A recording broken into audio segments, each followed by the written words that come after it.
Hey guys, how's your Tuesday? All right, thank you. Yeah, happy Tuesday to you. Hello, Andy. How's it going? Hey, Steve. Hello, Scott. Hello, everybody out there. Mm-hmm. Swill of water here before we begin. All right, welcome to the Trade of the Week. Again, another 7 days comes and goes really fast. So we've got things to talk about for sure, so we'll get right into it as people slowly file in. Always nice to see the regulars, but some people know we've got a couple slides to get through here first. First and foremost is the old disclaimer to remind you that we are a software as a subscription company. We're not advisors. We're certainly not in the authorized business of giving out financial advice, but we will give some opinions, and that's really all they are, is opinions. They shouldn't be construed as financial advice. If you need that, you got to go to your own guys and pay them a fee. So 14 years in existence, Andy and I have really been here since the beginning. We've seen a lot of things build on top of it, and we've got a pretty robust program at this point. And so we recognize it's not something that can be learned overnight or even just in a few days or 1 week, but we do our best to try and facilitate ongoing education and help you shorten the learning curve with a few items. Certainly Barry's live trading room. Hundreds of people in there every day. It's worth it because it's free, and it definitely gives other rooms that charge money a good run for their money. So if you're not in there, you really should check it out. And the best part is Barry's very attentive, and he will help people with trade ideas, platform questions. So he reminds us all the time in the live chat support website, send them into here. I will demonstrate it for them. So for those of you who like real quick answers to your questions, definitely join Barry's room. We have the afternoon webinars, such as we're speaking right now, Monday through Thursday. And on Fridays, we don't have afternoon webinars, but we have a Friday support session for a few hours where people can come in and get their questions answered. We have also TI University. Let's go into that slide. It's a Monday through Thursday recurring course. It's still live. We may evergreen it at some point, depending upon continued content that we need to do. But for now, it's still live. We also have 4 recorded versions on a playlist for people who are interested. It's about 6 hours of good content, really starting through the basics and going through the advanced. But as I said, Monday through Thursday, we do have these classes that kick off from 12 noon to 1 Eastern. Which brings us through the end of the slideshow into the theme of the week, which is always the same theme every week, man and machine. Going forward, we've got a lot of cool apps. I love this Waze app to drive around town. Extremely well designed, but still gives the end user, the ability to curate the content and use the content the way we like. And that's no different than what we're doing here at Trade Ideas. We're using either AI, full automation, so to speak, in delivering ideas, or people who know what they're looking for, custom tailoring and configuring our scans and programs to allow the technology to deliver what it is you want to see. And out of that short list of ideas, as we drink from the fire hose of data that is the market, Trade Ideas helps us really sip it in a quality fashion. And so again, it's always going to be technology and the human being combined together. It's never going to be just the human, never going to be just the technology, the robot. It's just not really realistic, for lack of a better term. All right, so that out of the way, we will start. I didn't really show that slide, but we'll just get right into it. It's essentially, we are going to have a recap as we always do, some thoughts from Andy on the AI Holly. Trade of the week, interesting. This week is Lyft for sure. I'm going to talk about the Lyft setup as well as the Roku setup. I'm giving it a name. It's called Bird in the Hand. And as soon as we get another filter, which is on the serving tray as we speak, I'm told, which is the 10-period SMA filter, I'm going to start trying to create a scan, in which we'll talk about. So don't want to get ahead of myself. We'll go over last week's alerts, and I have a few more alerts to set. However, some of those alerts have been taken away from us. Let's take a look at what I mean by that. We're going to start with the Qs right now, and that green tag down below, we are way lower than where we were at the close. And even at the close, the S&P and the NASDAQ gave a lot back this afternoon. I mean, here we are again, Andy's thesis. Once we get up in this level, the air starts getting real thin and things start getting real dicey. You know, helicopters don't like to land on the Alps at 25,000 feet, you know, or 20,000 feet, whatever, to rescue people, because the air is real dang thin up there. And it just kind of reminds me of the helicopter. They just can't get a good bite out of the thin air up here. It doesn't take much to spook price action. What I'm looking at here is, let's just bring it up. It's Texas Instruments. They came in after hours. Look at the green tag down here. They reported, or I should say they warned, that they're not going to do very well. And it's actually their earnings, October 22nd. So they had a bad earnings session, and even worse, they've said some bad things that people don't want to hear, meaning the big S word, the big slowdown word. And that looks like it really grabbed a lot of technology stocks by the short ones, and it's getting their attention. If we look at the Qs again, they're down a bit more than the S&P, but let's look at the SMHs after hours. They're getting a pretty good drubbing down here. So I had a couple of semiconductor stocks. Let's forget about what we know now, but before the close, we had a very nice looking little pocket here forming in the semiconductor ETF, and AMAT was another stock we were going to look at. All of a sudden, I think it's going to break now because it's trading after hours below our little comfort line, the 10-period moving average. But getting back to the bigger picture, what we're supposed to do here, again, it's like as soon as we get up here near these prior highs, the air gets real thin. So S&P started off today looking pretty good. All things considered, there was no damage done today. The reason I say that is because there's still all this space between the rising 10-period moving average and our current price. So we could open up tomorrow, spike down, and then close back up with a decent candle, and we may have tested that 10-period moving average, something I'm going to talk more about today. So no harm and no foul in the bigger picture. We're still being supported by our moving averages here in the S&P. We'll see what tomorrow brings and how the reaction comes, and we are entering earnings season. And some of the bears out there have been pointing towards earnings season, saying, just you wait, you're going to see the numbers are not as healthy as everybody is saying they are. So that could be some sort of a black swan that comes in, but again, that's speculation. I don't know what's going to happen, but we're in the face of earnings season here now. Technically speaking, the moving averages were very supportive the last couple of days. In the NASDAQ, but all of a sudden now we're trading down here after hours. So we'll see what tomorrow brings. I pointed out last week there is a bit of a gap there, and that could come into play where maybe we get a spike down and then a close back up above. That would be a good thing for the bulls. It just shows us that no matter what you throw at this market, we're still going to get the cup and handle, high rising handles. We'll see. But nothing has really changed too much except for that after hours Texas Instruments warning. Dow, kind of a funky candle yesterday. It's trading kind of where it went out. It doesn't have a big technology component in the Dow, but there again, we're looking at these moving averages. There's our 10-period moving average. There's our 20, above the 50, above the 200. This is going to start to need to hold here tomorrow. Just like we always say, if we start to bleed down and start to get candles closing back down here into this mess again, we're not going to like that. It's going to start to throw up some more caution flags. And then lastly, the IWM, which is always interesting. Kind of threw in a double doji yesterday and today. Didn't give much back. But the bigger picture, like we talked about, this is a very, very long,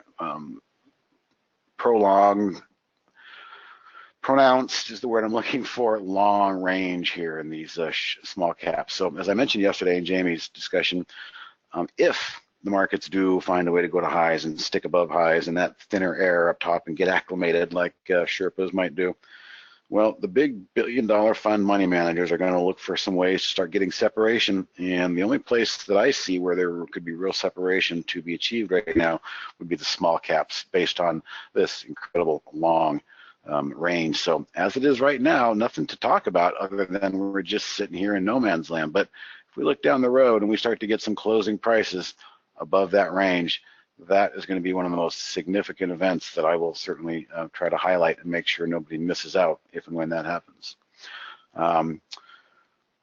I had a thought earlier. I could probably save it, but I was looking at McDonald's. I was talking yesterday about I don't know what I was talking about. It was and Jamie, and we did it last week too, and I'll say it again. Brian Shannon once said he's going to be speaking at our event this Saturday. So if you're not signed up for it, definitely sign up for the free live streaming. I think there's only 5 or 6 actual physical seats left for a really incredible venue. Fire. Brian Shannon talks about this Philly being the bellwether or the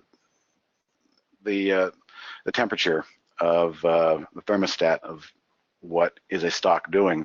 And in this case, it's kind of showing what the market was doing. So back here, we were saying, hey, no real bearish case to be made. Well, down here, we were saying, be on caution, look out.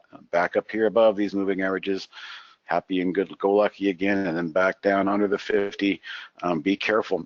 The reason I say be careful and use caution when we're down here in this area, this is what I'm leading towards, is we don't always get this type of resolution right here. The reason we say caution in these periods is when we look at a stock like McDonald's, which is realizing that less people are eating meat and they're going to want to start to get in on the plant-based diet program at McDonald's. So what is the technicals telling us here that we were just talking about? Hey, all things were pretty cool up here. All things were great back here. Beautiful trend.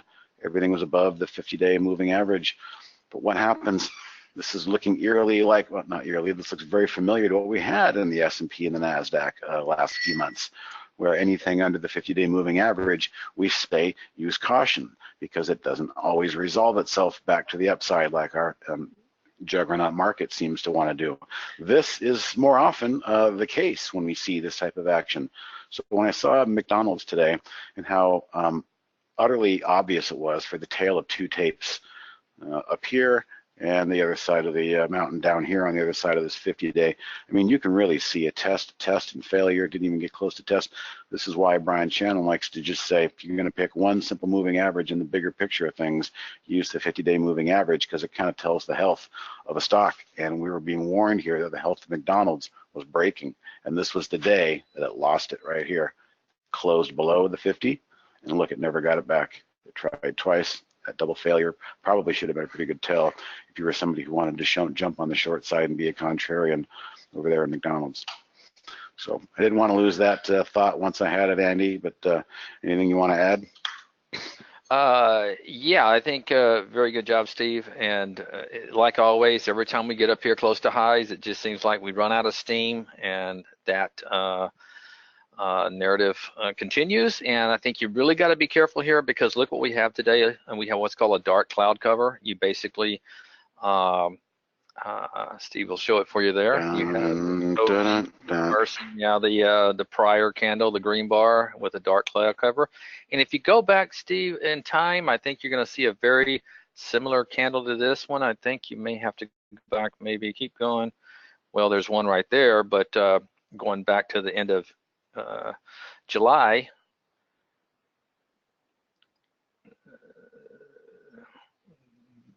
there, and go back a little bit further too. I think it's going back to, see that one right there, going back at the end of May? Yeah. No. I don't think you know your months.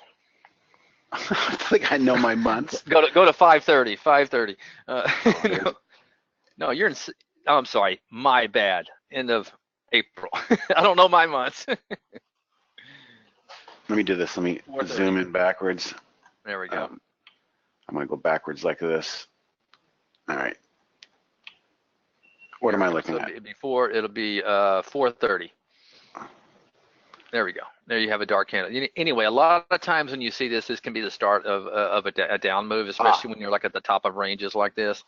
I've seen it about 3 times over the last 5 months, and just be careful because it's usually more times than not it's a sign of a possible reversal, at least for a few days, a few weeks, or something like that. So not always, but I think you gotta watch that because we're still in funk number 2, I call it, and we'll see what happens tomorrow. But yeah, it's one of those markets. I feel like you gotta buy.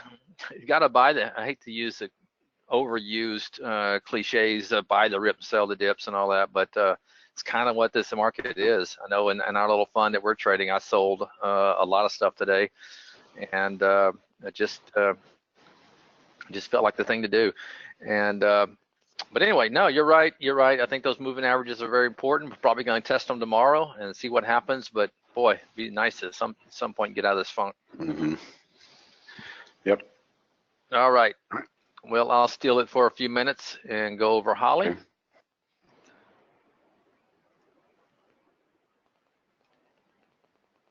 All right.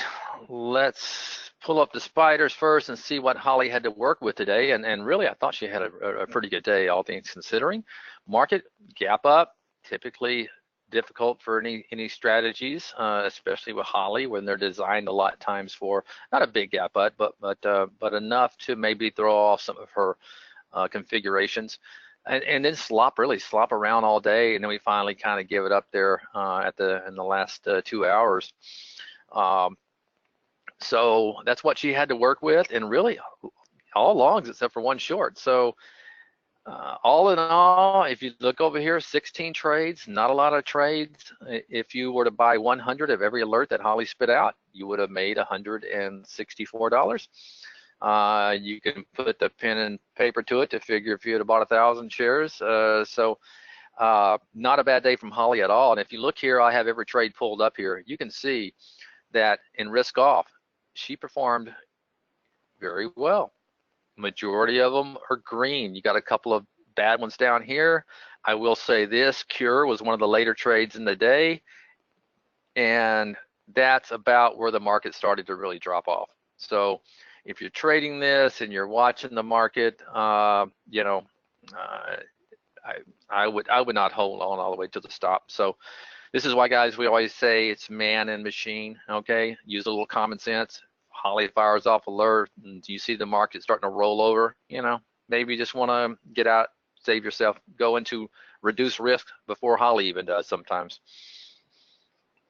But even with that trade, you can see here, guys, much more green. I'm going to show you the one short that is actually showing a 0 for risk off. So Holly got out for a profit save, but let's check this out. I thought it was a beautiful opportunity because especially when the market started rolling over. Here's your signal right here. Okay, weak stock. Okay, a potential green bar ignored, GBI, and sure enough, it triggered. Went sideways, gave you a little bit of money first, and then just went sideways. No pain really, and then really teetered off. You can see there, based upon my allocation, that this would have been, which is a allocation of based upon a $200 risk on the stop. Okay, so in this case, it bought 267 shares. It would have made $460 on risk on staying in this trade. And I do not see any reason why, you know, one would have gotten out of that trade unless they just were following Holly risk off. And I can understand that. But it's not like it ever really went negative. You can see Holly got out for a flat. Other than that, you know, Boom, I thought had a lot of potential, but never just couldn't get going. But still had a nice move and risk off. She got out for a timed exit, and then it started to kind of fall apart there. So sure, timed exit was the right call here. Pretty good exit there, and it kind of rolled over with the market as well. But other than that, I'm not going to go through and just, you know, cherry pick right now. But all in all, good day for Holly, considering the market, especially when she was playing all longs. I mean, if you look at the market, when you kind of gap up and go sideways, looks like we're going to go to highs. You're probably going to have longs triggering. This late in the day, there's probably not a lot of configurations that are set to go off this late in the day. Okay, these are optimized not only for filters, but also for time. So that being said, if you're wondering why didn't Holly get short right here, you know, well, a lot of these configurations are set to stop at, you know, maybe 2 hours before the market closes. All right, Steve, I think that's about it. I'm gonna send it back to you. All right. Unless you have something to add. No, I was also kind of just in awe that it was long bias day as the market was kind of drifting lower and still did okay. Mm-hmm. Well, really, it didn't drift lower until, like I Towards said, the the end, last hour and a half or whatever. All right, I'll shoot it back there. All right, so welcome back to my screen, and so now we'll talk about the trade of the week, which we had, kind of a really nice intraday setup that worked out. But I want to backtrack a little bit. What were we looking at before? Basically, for those who don't realize it, got lucky. I'm not going to say too much luck because it was a great setup, and we'll talk about the setup. But it's always nice when a company comes out midday and just gives really, really happy news and says that they're going to make money sooner than people thought they were. So that's what happened today. But aside from that, this is what it looked like going into the weekend. And I'm going to talk about this setup in a minute. I'm going to give it a name too, but this is very similar, if you guys remember, what we had 3 weeks ago. If I back up here, perfect, to this setup back here in Roku. And what we liked about it was a nice base being built and tested a couple times. And what I start to like technically is the turning and basing of the 10-period moving average starting to hold the sideways action over 3 or 4 days. Now, it's always nicer when, in my book, when that 10-period crosses that 20-period first, but here, this still certainly worked. And then, of course, we had a nice setup there that worked. Well, we'll come back to Roku. But for lift, we had this kind of going into the weekend, okay? So there's our base again, there's our test, and then our second test, and then that was kind of it. Price action got back above the 10-period, few days sideways. We can probably even go into yesterday. Let's do that. All right, and there's yesterday. And I had said yesterday, even in the social media and in Jamie's webinar, that it's probably this kind of trade is probably going to take another day or two, because what always really seems to be nice is the sideways action as these moving averages come back up and catch and prove and support the thesis that there are bidders in there and these moving averages are going to support the price. And then, of course, a beautiful stroke of luck midday getting the good news. But what I want to do is highlight a couple things. You can see a buy tag on a sell tag on here. There's actually 2 buy tags and a sell tag. And I kind of like last week, I'm tried to mirror what we're doing in the other shared account that Andy spoke about earlier. I came over and used the Brokerage Plus module to quickly buy and sell to mirror what I was doing on the other account, the other live account, because I want to talk about. There's some really interesting things going on here. And I mentioned yesterday on social media again that lift was probably going to take another day to work itself out. This was back here. And ideally what it will do is it will pull back and it will jam down and touch the 10-period moving average first. Remember, I like to talk about these stupid bots and algorithms that run this market in terms of market making, and everything goes through their gates and their plumbing. And those things need waypoints, they need targets, they need bogeys, they need if you achieve this level, then reverse, And so I'm noticing, and Andy's noticing it too, we're starting to figure these stupid bots out, that when you're close enough to the setup, you really need that counter move first to kind of kick it into gear for the opposite direction. And more often than not, I've seen this. These things won't take off until they back up and test that area. Well, that's what happened here midday. All right. I want to bring you back to yesterday because this is when I bought. Okay, let's go back to the beginning of the email. It said this was a unique trade of the week idea because there was no trigger, there was no breakout trigger, there was no pullback trigger. It just basically said this is setting up nicely. We don't know how it's going to open on Monday. Go ahead and buy it and don't let it close below this 10-period moving average. So we have a real tight level that we're going to not give away for risk reward management. And we had said that it may need that trigger. So getting back, what I was saying is the buy point was up to you. So here was the opening right here. The opening was yesterday, Monday. Actually, this was the opening here. It traded up, opened here. And maybe some people wanted to not miss out, and so they participated. And this is a great opportunity for somebody to maybe buy half position if you're just not sure. Well, I waited and I waited, and what I waited for was it to take out the prior day's low, because that always seems to be kind of a safe entry. And there it is, taking out yesterday's low. And that blue line was my first entry yesterday. I bought half. like to just buy half. So that was my choice right down here at that level. And then watched it go down a little bit, dip yesterday. And wait a minute, I'm sorry, I'm back up. I'm confusing everybody. There we go. Here was yesterday's buy on the open. That was the opening buy. I waited for it to trade into yesterday's low range. That blue line was my first purchase, half position, just kind of watching it to see what happens. Opens up today, jams down to the 10 period. When I go over to the daily chart, that little pullback in today's action, look at that, that wick came back and touch that 10 period. So what did I do? I bought a second half, and I tried to come over here and quickly mirror that. So you got a buy tag on this screen. And so there is my full position number 1 and position number 2. Well, the reason I did the second buy was because it did exactly what I had hoped. It came in and pulled back and touched that intraday moving, the daily moving average. Now, this is where the trading gods kick in, and I'll take it all the time because we've had many times where the trading gods did not shine. I'm telling you, on us.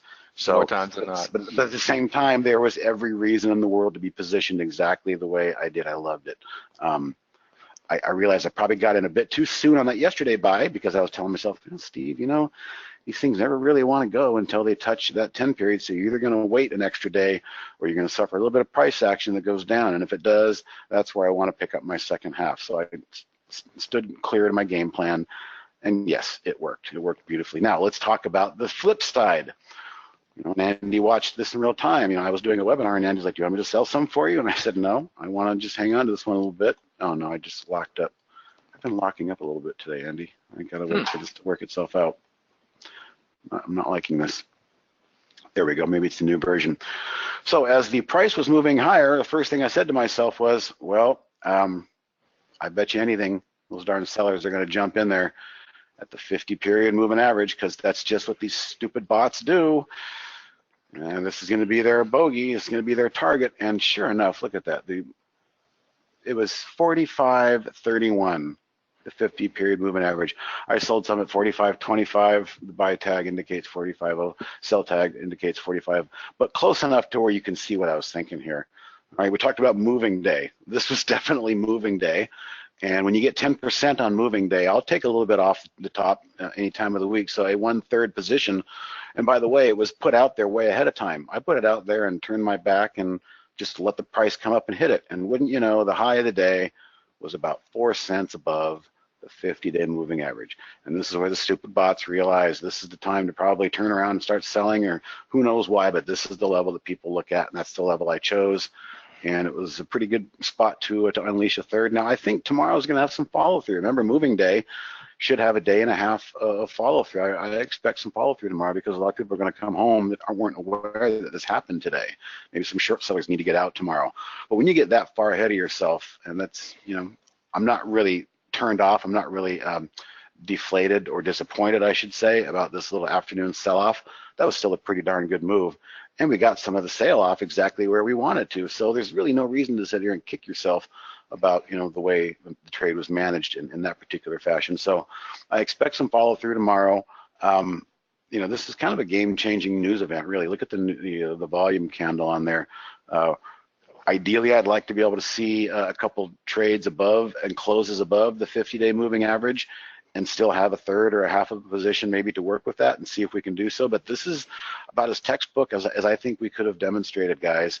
A half entry, waiting yesterday. You know, again, there was no trigger point, but I waited for the gap to close. And I'll tell you, when I wait for these kind of entries, in other words, let's flip it around. If I chase the opening entries, I'm always regretting it, and I bet you will too. So waiting for those prices to come back and fill the gap or tickle yesterday's low, if you're thinking about going long, that's usually a much better place to take an entry, only because that's just the way the price action works these days. It's like these algorithms read all the books that we learned how to trade on 10, 20 years ago, and they've flipped it and they're trying to use it against us now and just create a bunch of noise. So we've got to rethink a lot of stuff, especially on the entry type stuff. But again, you know, textbook entry, I feel like a good scale in and a good scale out, all happening in turbo time. But we'll see where we go from there. So very similar to the Roku trade. I probably don't need to go over that. Actually, I do want to go over in Roku because And I've got another thing I want to say. I took a small position in that other account and I mirrored it with a buy tag. But one of the reasons I did that was because I'm going to go backwards in time and show you what I was thinking. Once again, being the person who buys that first head fake candle on the day, you're probably going to regret it. So I watched it, and then I thought, let's look at that. It took out yesterday's low barely, or the afternoon low, I should say, and I thought I'll take a little half position here, but it didn't work out. And this is when I looked at the big picture and I started to kick myself, and I said, you know, why aren't you doing what you're preaching, Steve? You got a lot of space in here between where it was purchased and the 10-period moving average. What you're going to risk that void every time, in my opinion, if you're going to take an entry there that you can't withstand. So I'm not saying I broke any rules. I'm just saying I got ahead of myself and I got impatient. It's super easy to do. But the good news is, look what happened at the end here. That little wick right there, that's the one that did the job, I believe, and that's the one that probably, maybe, hopefully reversed those algos to where we can now look at this daily chart and say we had a nice setup back here. It was the bird in the hand setup I'm going to talk about in a minute. But now we're starting to get a nice bull flag. Look at that. I think there might be some more upside on this, but my entry was stupid. My entry was impatient. I shouldn't use the word stupid. I should use the word impatient. Very impatient entry. It seems more often than not when I'm looking at these flags or these types of consolidations on the daily chart, it seems like I'm always better suited to just wait for the damn thing to touch, because it's going to do it. You know what I'm saying, Andy? You following me, right? I do. I know. Yep. We weren't teaching this stuff 3 years ago, but it's just becoming so painfully obvious now. Mm-hmm. Now, go back to lift, Steve. I mean, what you might want to keep your eye on tomorrow. I obviously not telling you, but if I were a trader, if for some reason we do get a big gap down in the market because of the semis, and you get a drive down to around the 42 level, this may be because I promise you they would love to shake out all those people that got in on that first green wick. Well, I should say all those robots, but so he's saying this level right about there. I'm seeing that level right there, the previous high of that green bar. Yeah, there we go. Yeah, that would be a pretty big drive down, but I've seen Lyft, do that, especially like on the opening 15, or 30 minutes. Could be an opportunity. Yeah, he's marking it right there. There you go.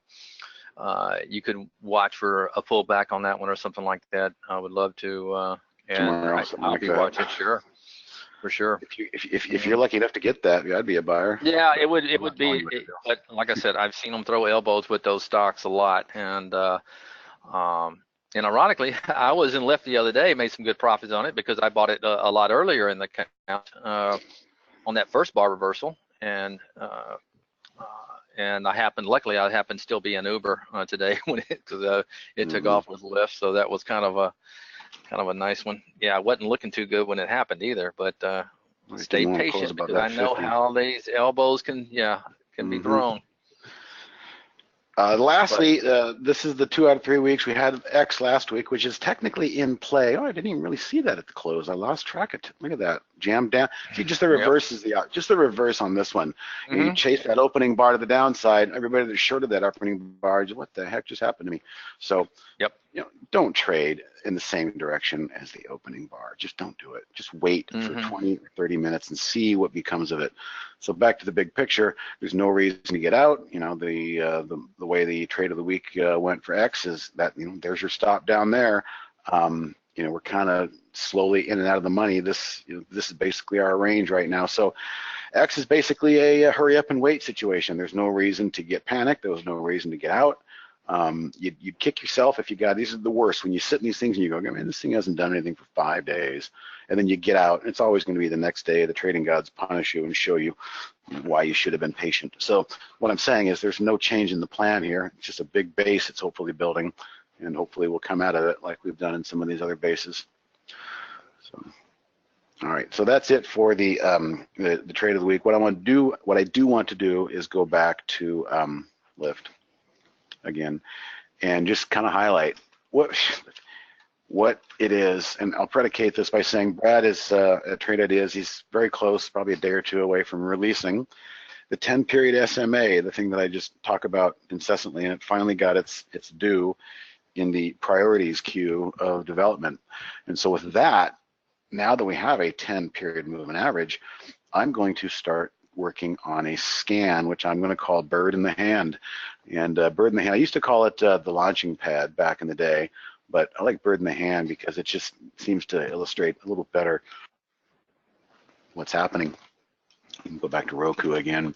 I'm going to slide backwards, and there it is right there. When the price action breaks that downtrend a little bit and comes out of a base and recaptures that flattening 10-period moving average, that flattening 10-period moving average is kind of like the palm of your hand, and that bird, just hopefully wants to take flight after a pretty good downtrend. Now, in this case too, look what Roku did. It actually tagged its bogey that day. It tagged its 10-period moving average. So the next day, look, it was free to go. It was free to take flight, and that's what we're looking for. So back to lift this week. Again, trying to, just go right about there. Hang on a second. There we go. Getting good. There is the bird in the hand setup right there.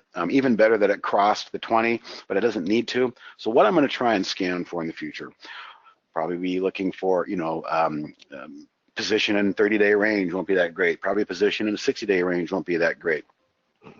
But we're going to look for things like this that are going to be moving sideways, and so we'll start looking for maybe a 5-day sideways kind of a compression range scan. But really what it's going to come down to is it's going to have to be above the 10-period. It's going to have to be moving sideways. There's going to be an event, and that event would be something just like this right here. As it came down here and tagged that 10-period moving average, this would be where I would want to get an actual A window alert right there that says to me, hey, that stock you were watching that's still got space in between, it just tagged that 10-period. And from there, well, geez, we can turn that into algo trading if we wanted to. We could submit that to Holly for a Holly strategy submission trading. But point is, I've been waiting for this 10-period moving average to create such an actual event. And now that we're going to have that filter coming, I'll be able to have like a new 5-minute low or a new 15-minute low into that filter on a daily chart that looks like this. Maybe, just maybe, in a couple weeks, as I tease you now, I'll have a filter or a scan that I can share with you guys that I came up with, based on the criteria that has essentially given us lift and a Roku the last 2 out of 3 weeks. So keep an eye out for that. I know Andy would like this one. The last reason why I like to call it the bird in the hand is because right before it flies, it pecks you right in the palm to let you know it's ready to take flight. Bam, that's right. So that's going to be our trigger, the palm pecking of the bird in the hand. If we can corral that type of setup, maybe we'll have some fun with that in the future. But your buy flag actually looks like a little beak. It does. It's a little beak pecking me. Back there with a headache. But seeing nice 2 out of 3 weeks, that same setup work as well. It's going to make me want to play with this thing a little bit more. Does it leave you a little souvenir too? Yeah. Hoops in your hand right before it takes off. Sometimes it does. Sometimes it leaves you a big souvenir, and it doesn't. What? We don't mind washing our hands if that's the case. That means it did something good. Yep. Better than rolling over and dying in our hands. Yeah, that's true. All right. So what to next? I think we're going to talk. Okay. So we're going to go over last week's alerts, and then we're going to set some alerts. Now, the alerts I had to set this week, they got thrown off a little bit by that horrible, nasty after-hours warning in Texas Instruments, which is probably going to take. By the way, don't try and buy this thing tomorrow. Look, it's already going lower than where I had it. It's going to take a good 2 or 3 days to wash this thing out. Never, ever, ever buy bad earnings on the first day. It's going to settle into this area right there of support. It's going to take a couple. It probably is going to settle into the 200-day moving average. So, with that said, it knocked a couple of tech stocks out of the scan I had. But real quick, I wanted to go over a few. And these are the ones we set last week. So, I mean, geez, between the trade of the weeks and these price alerts, I think we might have to start charging for this webinar. They all triggered last week. Let's take a look at them. This was that big spiking tail. Look at that. Next day, candle moved higher. Look at that nice 5-day. I mean, these are beautiful swing trading lows as far as I'm concerned, and that is given 4% off the lows. Again, another nice piercing candle to the downside. Just price action wants to drift higher after it runs those stops with a nice hammer tail there. HIBB is actually just now coming to life. Today was kind of moving day. So with today being moving day, I might expect another day, another half a day tomorrow at least. So we should see some follow through on that HIBB tomorrow. It took its own sweet time. Again, look at this VICI, had a good moving day yesterday, tried to give some of it back on the open, but is recovered again. Nice breakout in VICI. These were all given out last week. This one went another day longer than I would have thought. Moving day right there on that arrow. I would have thought it would have given some back yesterday, but it kept going and gave some back today. And then Andy was the one who pointed out pins last week off that nice bottoming tail, and it's also moving higher, kind of like those other bottoming tails moved. And then this was that one that I said watch for a day trade only, but it had some decent follow through and isn't doing much at all. So geez, across the board, even though that was a short, it should have been a long. Across the board, some pretty good stuff. So let's wipe this out. Delete these. And I've got 5. I've got 5. The first one we already talked about. And this is from my list. This is from my eyes. No scan. This is just from me. So we're going to play off my pain a little bit here. Roku touched that 10 period today. What I'm going to do is I'm going to say, let's turn that off. I'm just going to, we're going to take out today's candle right there. If we take out today's high, that's a price alert. And that tells me that the congestion or the bull flag is going to come out of that nice 3 or 4 day congestion. Sideways action, touching the 10 period. There's really nothing not to like there. The next one was coming from the Let's Go Fishing scan, but we're not going to use it. So the next one's going to be CDLX. It's coming from the A-table scan. Looks like this one's not affected after hours. I've checked earnings on all these. They shouldn't be a problem. So a nice move upward, pullback, bled into the 10 period, but kind of held on. We're just going to do trade ideas is marking it up for me perfectly right on that colored line. Go ahead and mark that up. Let's just adjust that there we go, just above today's open. All right, there's another one for us. Siri, believe it or not, this is on the A-table scan. I can't believe it. Can you believe that, Andy? Sirius satellite, because of the 52-week performance is what it is. It's got a nice 52-week high score. So let's look on the little cup and handle here at the 52-week. Moving averages are all fanned out above the 10, above the 20, above the 50.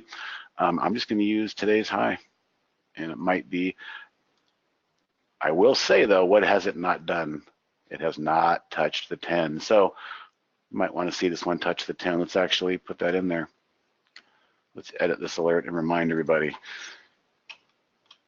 Needs to touch 10 SMA first.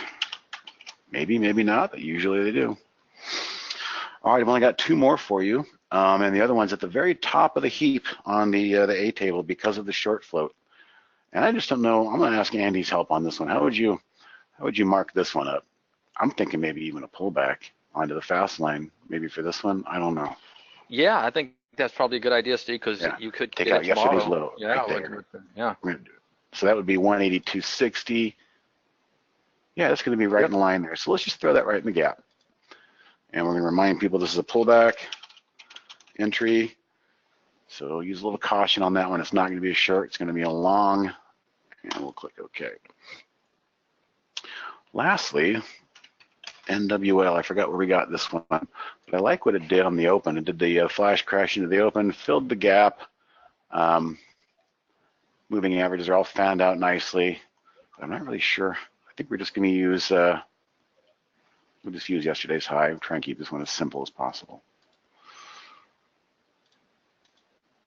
And that would be it for the 5. So I'll share these out for the people who are still with us.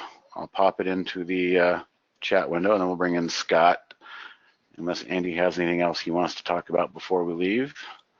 No, I'm all good, Steve.